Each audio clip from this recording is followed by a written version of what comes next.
Email is not just a list of subscribers, it's truly an asset to you. It's very important to understand the difference between those rates, open rate, click-through rate.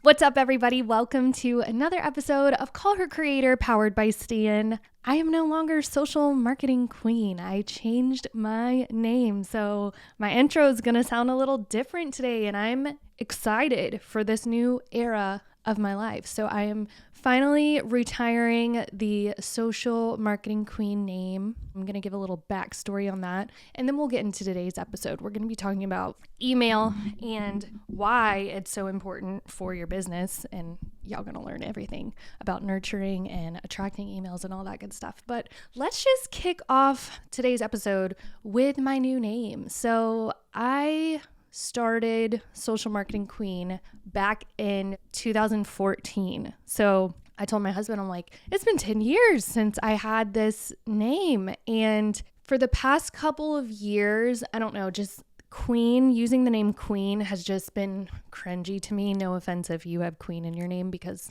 do you, boo-boo? I just felt like it was no longer serving the person that I was or the brand that I was building. So I've been toying back and forth. What could I change my name to? And I'm like, you know what? Like Caitlin Rhodes. That is who I am. That is the character I want to step into. I want to be authentically and uniquely myself. And there's only one Caitlin Rhodes that I personally know, and that's me. So I'm ready to be her. I'm ready to shed the skin. I feel like a snake shedding its skin. And so I changed my name on Instagram. And I know I had a couple of people asking, like, what was the process with that since you're verified? It honestly wasn't hard at all. I just went into my settings, changed the name, and then it took like 24 hours for them to approve it. But when I woke up the next morning, I had my new name, and Caitlin Rhodes was reborn. I don't know, that sounds so silly, but really the person, like being that person every single day on Instagram as an influencer, as a creator, I just felt like it was time to lean into my true self. So that's where the name change came from. If you noticed, hope you did. Hope you still stick around. I'm still the same Caitlin, just with my real name now. So, all right. So a lot of us, let's see, if you have been tuning in to season 2, then you've noticed that I've pretty much dedicated this specific season to money making and monetizing your social media, how you can do that, how you can create an offer. So the first 2 episodes we did of season 2 was creating your digital offer, then promoting your digital offer. And then I talked about your sales and marketing funnel. And then last episode, I talked to you guys about setting up your Stan store. And honestly, that's like the easiest way for you to start monetizing, because it's just so simple to set up and do. So I walked you guys through that. So today I thought it would be appropriate to talk about email, because at the end of the day, like, yes, we have these social media channels, but they can turn off at any point in time. And then you're screwed if you don't have an email list or another way to communicate with your community. So email marketing is super duper important. It's crucial for your business. It will help you attract more business, because hopefully you are attracting the right subscribers. So I'm going to kind of walk you guys through how you can do that, how you can create compelling emails that nurture your audience, that sell to your audience. So whether you are starting out or maybe you're just looking to take your email marketing to the next level, this episode is for you. Okay, so before we get into today's episode, I just want to do a little personal story. I'll say like 2 weeks ago, I mean, this has been on my heart for a year, but 2 weeks ago, my husband and I had been playing around with a bigger idea for my business, and everything's currently going well. I almost feel like we have like a well-oiled machine here at the agency that I run. But at some point in your life, you kind of have to lean into what makes you happy, what your passions are. And so, yes, the agency, I'm still passionate about it. It makes me money. It's where I started. But I have felt like I've been going back and forth about stepping into another, I don't know, like business opportunity, I guess, but it all ties in together. So I'm not giving up the agency or anything like that. It's just another thing for me to do. I don't want to spill too much, but what I'm trying to get at is I have had the writing on the wall in several different places that this decision that I'm thinking about, this opportunity that I'm thinking about, is the right path for me. So what I wanted to tell you guys, I don't know if you're a believer in God, but I felt like God has literally been speaking to me about this decision and reassuring me on this decision that we're going to take. But I guess I can tell a little bit about it. I want to go more all in on this podcast. It really brings me joy to show up for you guys. Every time I record an episode, I'm just more empowered than I was the week before. So I'm going to start leaning in more to Call Her Creator. I'm going to start sharing more content on my Instagram channel about making money online. I already do,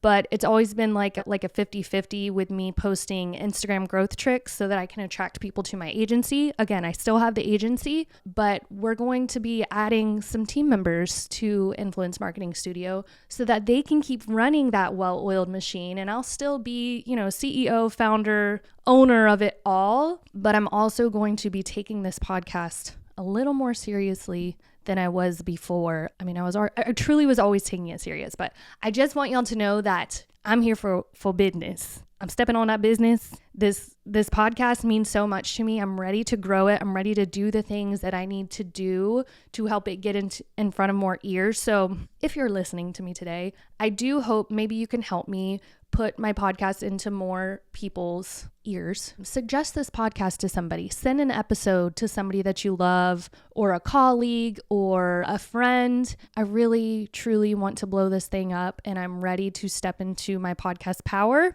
I'm ready to blow Call Her Creator up, and you could be a part of that if you just help me share the message. So if you have the heart, please leave me a review today. Please download this episode. Please send it to a friend, and let's get Call Her Creator in front of more people. And this is your sign. If you've been, struggling, juggling maybe an idea in your head, or you've thought maybe that you want to go one direction with something, or there's this opportunity knocking, but you're not sure if you want to take it, I'm going to say that this is your sign to do what your heart is telling you to do. Turn that brain off for a minute and just feel your heart, and whatever your heart pulls you to, do that thing. It will all work out for you. Okay, enough of me and my manifestations and godly talk.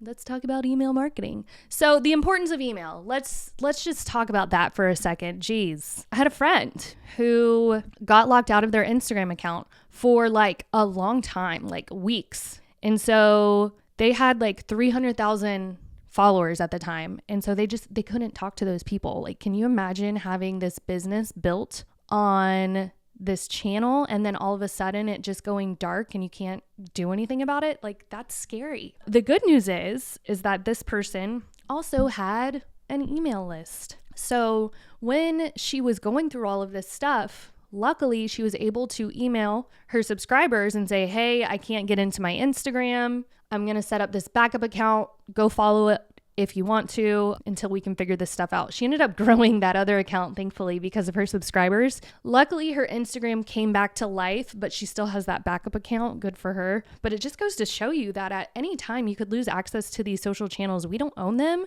but if you grow your email list, you own that list. That is yours. There is also some research out there that shows for every $1 you spend on email marketing, there is a average return of $42 that you get back. So it's one of the most cost-effective marketing strategies available for us all out there, and we're all open, we're all able to access it. There are different email channels out there that you can get. If you have a Stan store, they actually include, I believe, email marketing with that. Just being completely transparent with you guys, before Stan started offering email, I had already signed up for Flowdesk, and I have workflows in there. I have nurture campaigns, I have sales campaigns. So I've just been too lazy really to move everything over to Stan, even though it's having that all in one would be so much easier on my brain. But I do want to be transparent with y'all and tell y'all that I'm using Flowdesk at this time. But what I want to do today is kind of walk y'all through how that works, how I've grown my email list, how I nurture them, how many emails I send a week, what does my sales process look like when it comes to emails as well.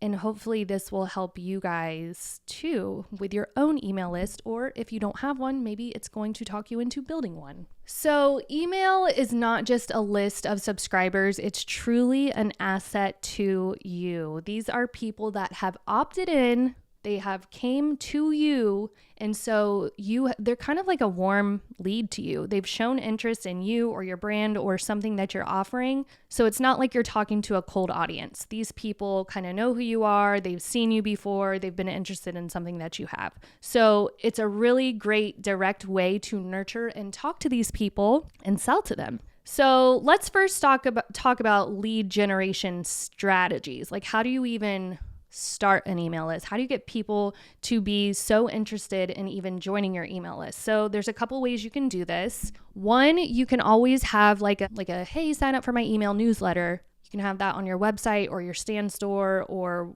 wherever you show up online, and just have that there. That's just living there. Hey, you want to sign up for my newsletter? Cool, sign up. No real value there for them, except that they love you enough to where they want to hear from you. So that's your first way. Your second way, and probably the easiest way to attract people to your email list, is to offer them a freebie in exchange for their email list. And this is what I typically push on all of our clients, is to have some kind of lead magnet or freebie available that they can kind of dangle in front of their audience in exchange for their email address. So the cool thing with your Stan store, and if you don't have a Stan store, by the way, I will add my link to the episode notes here so that you can sign up for their free trial through my link. But if you have a Stan store, they make it so easy for you. Again, if you didn't listen to last week's episode, I kind of went through all of the options that Stan store has for you, but they have like a lead magnet option. And so they basically make this form for you, super simple, first and last name, email address. You can kind of ask for whatever you want, but I keep it simple with just name, email address. And then once they give you that information, Stan automatically sends them your lead magnet or digital offer. Again, we have 2 very detailed episodes about creating, launching, promoting your lead magnet or offer. So if you need help with that, you can go back a couple of episodes, the start of season 2, to learn about that. But by now, if you've been listening to me, if you've been doing your homework, if you've been doing all the things, then you should have your lead magnet or offer in place. So going into Stan and setting up your little lead magnet form and uploading your lead magnet should be a breeze for you. You should be able to do all of this today after you're done talking to me. So setting that up, literally you upload your magnet. So they put in their information and then it sends it over to them. Now, what happens next is what's so very important. So I have workflows set up in Flowdesk. So let's just take, for example, I have my Launch Like a Pro lead magnet right now that I'm pushing because it's so freaking valuable and it will help you make money online. So I've been pushing this Launch Like a Pro lead magnet. It's a PDF guide. It basically explains to you how to create a lead magnet or offer, how to promote it, and then other little pro tips for you as far as launching it, promoting it, making sales if it's a money-making offer. But for now, we'll just pretend like it's just a lead magnet that you're going to be focused on. So anyways, what they do is they give you promote it. I've been promoting this thing. I promote it on Instagram Reels. People comment the word launch. It ends up sending them a DM that says, hey, here's my launch guide. Go ahead and grab it. They click it. It takes them to the landing page. They input their email and then it emails them the offer. Now, here's the most important part. I don't just stop there. They do not just get my lead magnet and then they never hear from me again. They actually get put on an email workflow. So once they grab that, first what's going to happen is that lead magnet is going to be delivered to their email inbox. And then I've got it set up to where in a couple of days they hear from me again. And it's kind of like, hey, how are you liking the Launch Like a Pro resource? Is it helpful for you? Well, I wanted to give you some extra tips to make it even better. And so I provide value. Then a couple days later, I send them another email. Hey, I wanted you to know that I have these other resources here, but today we're going to talk about one specific pain point that ties into that offer that lead magnet. And so I dive deep into that one pain point that they have and talk more about it in that email. And then a few days later, I think I have one more nurture email that's kind of checks in on them or does something to make them take action. I want them to reply to the email. And then lastly, a couple days later, I invite them to join my membership. So I do a little soft sell to them. So it's they get the lead magnet, they get nurtured a couple times, I'm really warming them up, and then bam, I'm going to send them a little salesy email. So that's what I do. I know that there are a ton of different sequences, email sequences that you can put together depending on, what you want to promote or push. If you even have a paid offer that you want to push in the end, or maybe you just want to provide value to these people, whatever, it's up to you. You can actually go online and kind of research like the best way to nurture these leads that you're getting. But this is probably the best way to grow your email list, is to get these people in by offering some type of offer or lead magnet. It's how I've grown my email subscribers. It's how I get my clients to grow their email subscribers, is giving them something of value.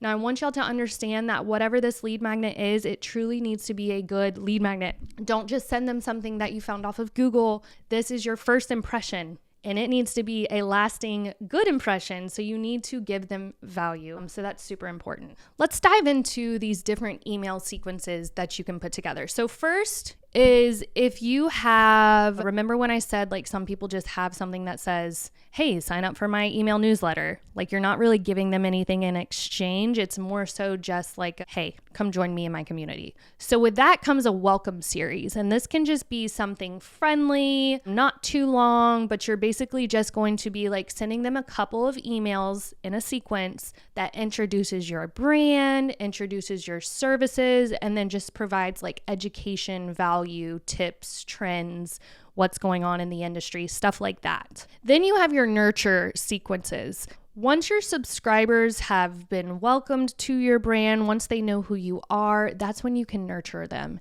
And that's kind of what I would describe my email sequence with my lead magnet, is kind of like a nurture sequence, because they're getting that lead magnet and then I'm walking them through like extra tips and education, and I'm nurturing them and hand holding and loving on them. And then of course I send them like an offer or something. So that would be your nurture sequence. And then the cool thing with email too is that you can start getting even more nitty gritty, segmentation and personalization. So first and foremost, when you ask them for their email and you can get their first or last name, that's going to help you to personalize your emails later on. So I always tell my clients like, hey, ask for a first and last name and then ask for their email. Because then later on, you can set up these email drip campaigns, same as a sequence. If I say either of those words, they mean the same thing. But you can say something like, hey, Caitlin, glad you're here. So it's very personalized. They see their name. Did you know that the human's favorite word is their name? So the best way to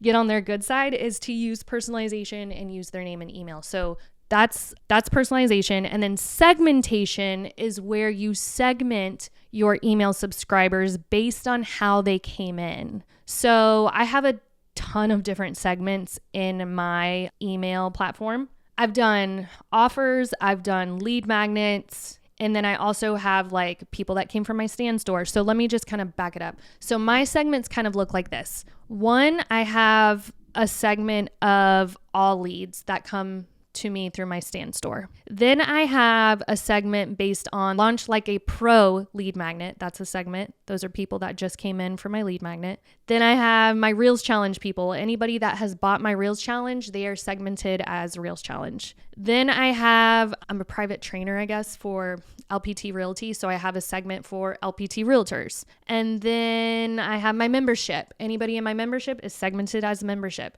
So the cool thing with segmenting your email list is that you are able to provide better emails to them. They're more personalized. You know that these people are interested in a specific topic. So when you are sending out an email, you're not just blasting it out to everybody on your email list. You're like, okay, there's this really good Reels tip I want to give out. Let me go send that to anybody that has ever grabbed my Reels Challenge or they're inside of my membership. So it just helps you send better emails. Now, when you send better emails, you typically get better open rates, better click-through rates, better conversions. Now, the more that people open your email, the more that like all of these servers will favor you whenever you come through someone's inbox, because there is the chance of you getting sent to spam. If you're sending bad emails or emails that people aren't interested in, they're not opening them, they're not clicking on them, eventually you're going to be pushed to the spam folder. Or let's just say that all you send out is promotional emails and you use words in your subject line like free or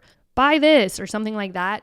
again, email providers are going to start sending you to the promotions tab. We don't want that. So it's very important to send out well-personalized, segmented emails to your people so that you get better results and you land in their main inbox. Now, the other side of all of this is analyzing your results in your emails. This all goes into like those click-through rates, those open rates, all that stuff. So open rate is how many people opened your email. Click-through rate is how many people clicked a link in your email that took them to a page. These are two very important analytics that I check on a weekly basis just to see how my emails are performing. If I have a low open rate, that might mean that I need to fix my subject lines because that's what they're seeing. They're seeing your subject line and they're just skipping through it and they're not opening it. If I have a low click-through rate, but a high open rate, that means that people are opening my emails, but maybe it's just not relevant to them what they're reading, so they're not clicking it. So it's very important to understand the difference between those rates, open rate, click-through rate, so that you can make sure you are sending better emails to these people. Now, another cool feature that some of these email platforms have is like they can tell you how much money you made off of an email, which I think is pretty cool. I know MailChimp you could set something up to where if they got to your thank you page, MailChimp recorded that so it would be able to tell you like, oh, you made $500 off of this email sequence. I got sick of paying MailChimp's monthly fee. It was astronomical. So I switched over to Flowdesk. I don't think that Flowdesk has that feature right now, but I did notice that Flowdesk has added this cool new feature. Like if I add buttons within an email, I can actually segment people. So let's just say that I sent out a newsletter this week talking about, hey, here's what's going on Instagram right now. Here's some trends that you should be following. I also want to talk to you guys about Reels specifically. And like I did like a click here if you want to learn about the viral Reels formula. Say they clicked on that, I could set up a new segment with that button that they clicked on the viral Reels formula. So then I know even more like these people are very interested in learning about Reels and going viral. So that helps me segment my list better. So when I have another like Reels trend or Reels tip, or maybe I create a new offer that is based around Reels, that's going to be the audience I want to send it to because we already can tell that they're very interested in that subject area. Anyways, I know that this was a lot of information to take, so I'm going to stop right there. But hopefully you guys kind of got a good understanding of why email is so important, what kind of analytics you should be looking at, what kind of emails you should be sending. I do think that I could possibly do another episode on this and maybe lean more into what you could actually say in these emails. That could be a future episode for us too. I might even try to look for a specialist that does email marketing for a living. I think we could really probably benefit from me interviewing someone in the email marketing space. So if you're listening to this episode today and you're like, oh, Caitlin, you are missing out on telling them so much about email marketing. If you're that expert, reach out to me through DM, send me something, The Caitlin Rhodes. By the way, I didn't tell y'all, my new name on Instagram is @The Caitlin Rhodes. Send me a message. Tell me about who you are, what you do, why email is important to you, and maybe we can get you on the show to teach my customers a thing or two about that. But thank you guys so much for listening today. Again, download this episode, download this podcast, and remember your homework this week is to send either an episode or the podcast to someone in your life that you think could benefit from the education that I give here. All right, guys, thanks so much. I will see y'all next week.